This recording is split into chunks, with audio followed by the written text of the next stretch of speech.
Ladies and gentlemen, the President of the United States, accompanied by the Vice President of the United States and Miss Michelle Duster.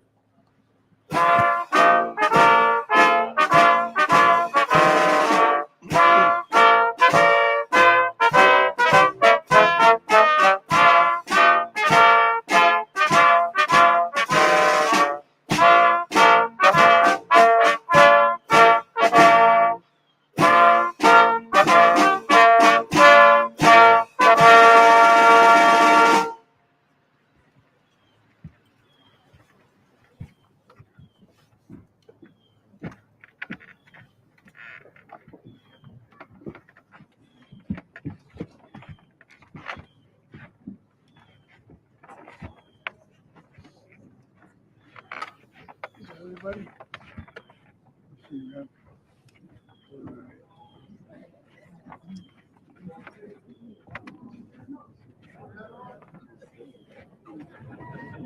All right. It's the law. Okay, yay.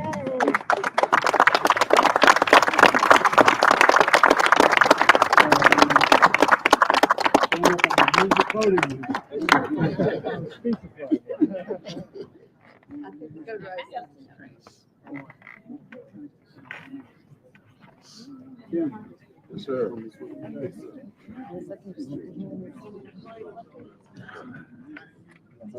I've met him once or twice.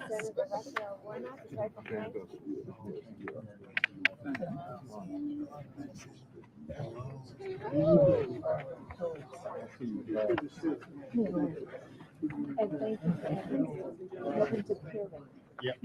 That's very important. Thank you. A little unusual to do the bill signing, not say anything and then speak, but that's how we set it up. Ladies and gentlemen, good afternoon.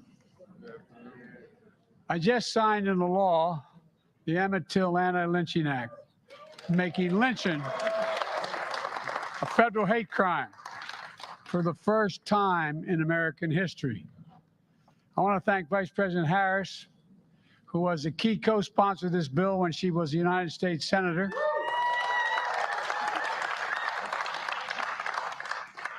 And I also want to thank Speaker Pelosi and Leader Schumer and members of the Congress here today, especially Congressman Hoyer, Bobby Rush, Senator Dick Durbin, and Cory Booker.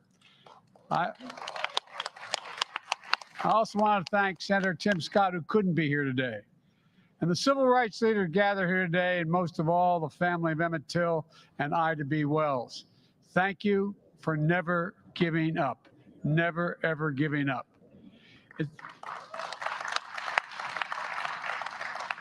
Matter of fact, Granddaughter told me that her mother was here when? And your grandmother was here when? In 1898. In 1898, in order to make a case for the anti-lynching law. It was over 100 years ago, in 1900, North Carolina Representative George Henry White, the son of a slave, the only black lawmaker in Congress at the time, who first introduced legislation to make lynching a federal crime. Hundreds of similar bills have failed to pass. Over the years, several federal hate crime laws were enacted, including one I signed last year to combat COVID-19 hate crimes. But no federal law expressly prohibited lynching, none, until today.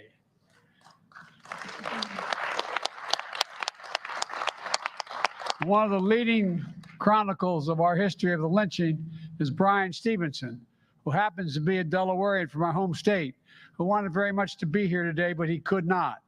He helped build a National Memorial for Peace and Justice in Montgomery, Alabama, America's first site dedicated to understanding the legacy of lynching. You know, his extensive research showed that between 1877 and 1950, more than 4,400 black people were murdered by lynching, most in the South, but some in the North as well. That's a lot of folks, man, and a lot of silence for a long time. Lynching was pure terror to enforce the lie that not everyone belongs in America, not everyone is created equal. Terror to systematically undermine hard-fought civil rights. Terror, not just in the dark of the night, but in broad daylight. Innocent men, women, and children hung by nooses from trees, bodies burned and drowned and castrated. Their crimes? Trying to vote, trying to go to school, trying to own a business or preach the gospel. False accusations of murder, arson, and robbery. Simply being black. Often the crowds of white families gathered to celebrate the spectacle, taking pictures of the bodies and mailing them as postcards. Emmett Till was an only child. He grew up in the south side of Chicago with his mother, Mamie, and grandparents and cousins. In the summer of 1955, Emmett turned 14 years old, ready to start 8th grade in the fall. Before school started, he wanted to visit his cousins in Mississippi. So Emmett's mom dropped him off at the train station in Chicago. Her own family fled the Delta decades earlier. So she told him the unwritten rules she had to follow. Quote, be very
purpose through your pain, to find purpose, not just in the dark of the night, but in broad daylight.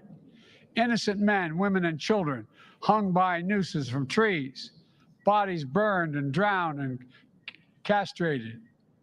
Their crimes? Trying to vote, trying to go to school, trying to own a business or preach the gospel. False accusations of murder, arson, and robbery. Simply being black. Often the crowds of white families gathered to celebrate the spectacle, taking pictures of the bodies and mailing them as postcards. Emmett Till was an only child. He grew up in the south side of Chicago with his mother, Mamie, and grandparents and cousins. In the summer of 1955, Emmett turned 14 years old, ready to start 8th grade in the fall. Before school started, he wanted to visit his cousins in Mississippi. So Emmett's mom dropped him off at the train station in Chicago. Her own family fled the Delta decades earlier. So she told him the unwritten rules she had to follow. Quote, be very purpose through your pain, to find purpose through your pain. But the law is not just about the past. It's about the present and our future as well. From the bullets in the back of Ahmaud Arbery to countless other acts of violence, countless victims known and unknown. The same racial hatred that drove the mob to hang a noose brought that mob carrying torches out of the fields of Charlottesville just a few years ago. Racial hate isn't an old problem. It's a persistent problem. A persistent problem. And I know many of the civil rights leaders here know, you heard me say it 100 times. Hate never goes away. It only hides. It hides under the rocks. Given just a little bit of oxygen, it comes roaring back out, screaming. But what stops it is all of us, not a few. All of us have to stop it. People like Ida B. Wells, one of the founders of the NAACP, established 100 years ago in response to racial terror across the country. A brilliant, gifted writer. She exposed the barbaric nature of lynching as a tool to intimidate and subjugate Black Americans. In her words, her courage, her convictions, she was trying to prevent the murders of Emmett Till and Ahmaud Arbery, so many others. Over 4,400 others. Ida B. Wells once said, quote, "The way to right wrongs is to turn the light of truth upon the wrongs." Turn the light of truth upon the wrongs. That's what all of you have done gathered in this rose garden with this bill and so much more, including Ida B. Wells' great-granddaughter, Michelle Duster, whom I'm honored to introduce to mark this historic day. Michelle, welcome to the White House and welcome to the podium. As my mother would say, God love you, dear. Thank you.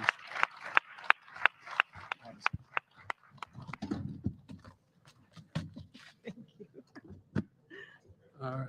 I didn't see you there. I'm sorry. I'm going to just take a moment to take in this because it has been a very long time. Thank you, President Biden, for that introduction and for your leadership in signing this bill into law. My brother Dan and I are honored to be here and represent our great-grandmother, Ida B. Wells Barnett, who once said, "Our country's national crime is lynching." She was born enslaved in 1862, Holly Springs, Mississippi, the same state where 14-year-old Emmett Till was lynched 93 years later. She became one of the first investigative and most prominent journalists and civil rights activists of her time. She carefully chronicled names, dates, locations, and excuses used to justify lynchings. She wrote articles and pamphlets and gave speeches about the atrocities. And it was personal to her because 3 of her enterprising friends, Thomas Moss, Will Stewart, and Calvin McDowell, who co-owned a grocery store in Memphis, were lynched in 1892. She knew these upstanding men who were leaders in the community. They were guilty of no crime. Through her writing and speaking, she exposed uncomfortable truths that upset the status quo. Truths that lynching was being used as an excuse to terrorize the Black community in order to maintain a social and economic hierarchy based on race. And for that, her life was threatened, her printing press was destroyed, and she was exiled from the South.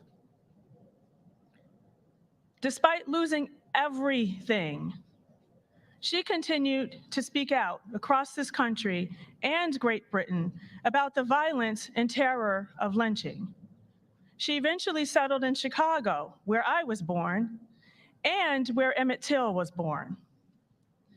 And in 1898, in response to the lynching of Postmaster Fraser Baker in Lake City, South Carolina, she visited President William S. McKinley right here in Washington to urge him to make lynching a federal crime.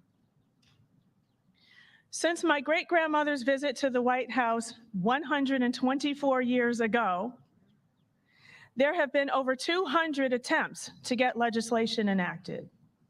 And 17 years ago, in 2005, my brother Dan spoke at the Senate press conference where they issued an apology for not passing the legislation. But we finally stand here today, generations later, to witness this historic moment of President Biden signing the Emmett Till anti-lynching bill into law.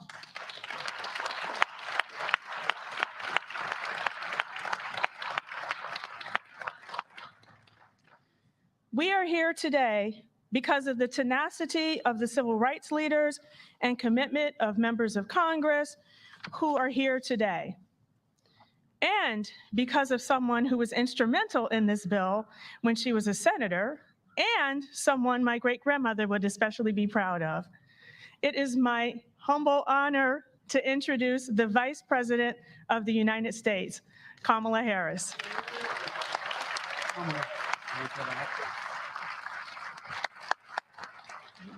Good job.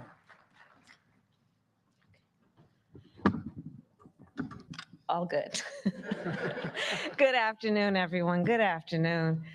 Michelle, thank you for your powerful words. I was so glad that we had some time in the Oval Office with the President to talk with you about the historic day that we are celebrating, but on the shoulders of so many, including your family and you who have written about it, maintaining your family's legacy of speaking truth always. So thank you. It's good to see everybody. President Biden, members of Congress, I have to shout out to the CBC, to my fellow Americans, thank you all. So lynching, well, we know it's a stain on the history of our nation. Since our founding, and in particular, in the century following the Civil War, thousands of people in states across our nation were tortured and murdered by vigilantes. They were dragged from their homes. They had ropes wrapped around their necks. They were hanged, burned, drowned, and dismembered. Often, as the President said, as their families were forced to watch and as crowds gathered to spectate. These lynchings were motivated, of course, by racism and meant to cause terror. They were acts committed to secure political and social control. But they were not designated crimes by the federal government. Lynching was not considered a crime by the federal government. Legislation to make lynching a federal crime was first introduced in the United States Congress in the year 1900. It failed. In the 122 years since, anti-lynching legislation has been introduced to the United States Congress more than 200 times, advanced by leaders such as James Weldon Johnson of the NAACP, and of course, the phenomenal Ida B. Wells. Those who courageously knew what had to be done and were undeterred. And when we speak of Ida B. Wells, let's understand the courageous nature of that incredible American who used her skill, her profession, her calling as a journalist, as President Biden noted, to help open the eyes of our nation to the terror of lynching, which speaks, of course, to the role that we have known also historically, I'm going off script for a moment, about the importance of the Black press and the importance of making sure that we have the storytellers always in our community who we will support to tell the truth when no one else is willing to tell it. And so those heroes who petitioned every president from McKinley to Hoover to support federal legislation. Anti-lynching legislation was introduced in the wake of some of these most brutal attacks. After the murder of Mary Turner in 1918, after the murder of Emmett Till in 1955, and James Byrd Jr. in 1998, and James Craig Anderson in 2011. And it failed again and again. And again and again, anti-lynching legislation was reintroduced in the United States Congress by leaders who understood that our past must not and cannot be forgotten that the truth must be spoken no matter how difficult it is to speak, and certainly no matter how difficult it is to hear.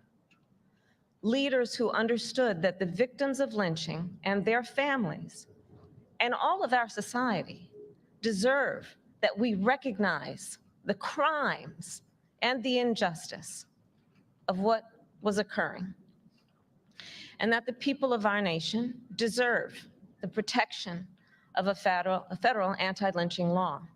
When I served in the United States Senate, it was a profound honor to sponsor, with Cory Booker, the Emmett Till Anti-Lynching Act. And I want to say a thing about Cory Booker. I'm going to talk about him in front of his face.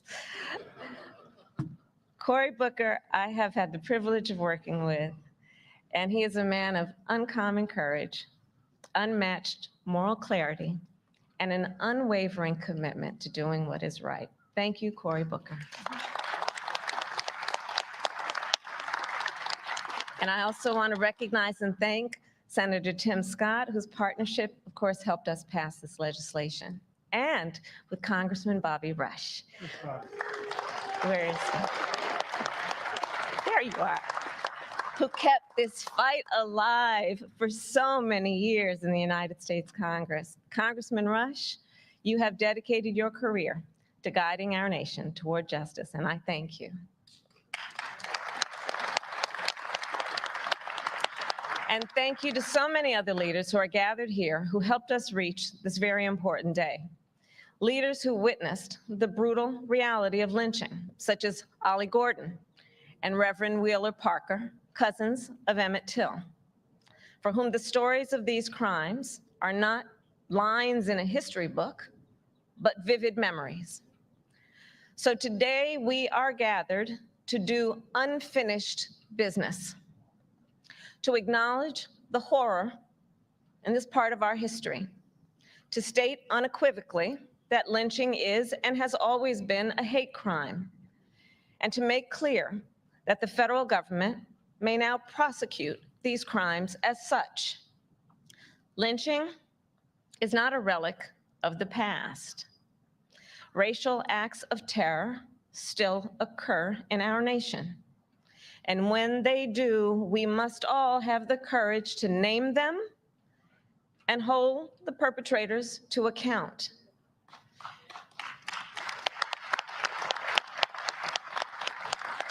And with that, I'll close by saying this.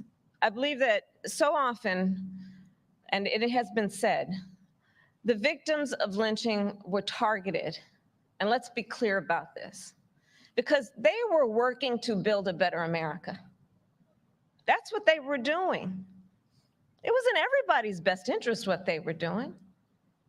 But unfortunately, the cowards couldn't see, didn't understand. Those folks who were killed, they were business owners, creating economic opportunity in their community by which all would prosper and benefit. They were teachers, educating the next generation of America's leaders. They were activists who were defending the sacred freedom to vote.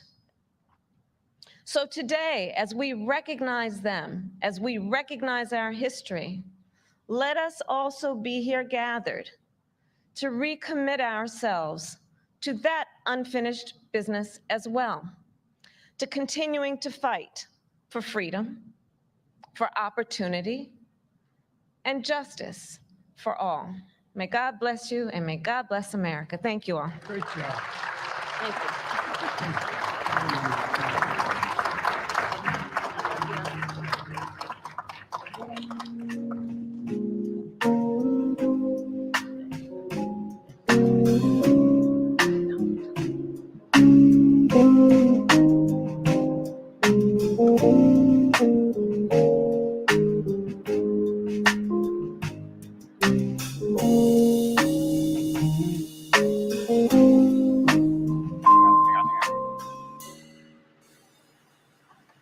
All the cabinet members, please stand. Thank you. And the second gentleman of the United States. And the second gentleman of the United States of America. who, like me, married way up. And all the members of the House and Senate, please stand. All right. Okay, well, thank you, everybody, very much. This is as someone once said, this is a big deal. This is a big deal. So thank you, thank you, thank you. Appreciate it all. Thank you.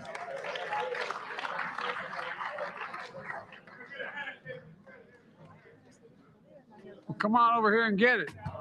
There you go.